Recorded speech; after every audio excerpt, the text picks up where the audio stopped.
He must be hungry because he don't care. Look, Lisa, the raccoon.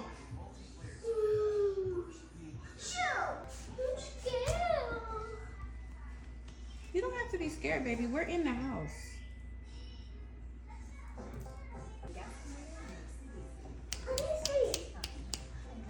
He right here. He's really eating out of our bird feeder. Can he not see us right here? Or he just don't care? Hi. Mommy, show him a way. Say shoe. No, he's not doing nothing wrong. He hungry. Let him eat. This. Dang, look at their feet. Oh, if you get scratched by a raccoon, that is cruel.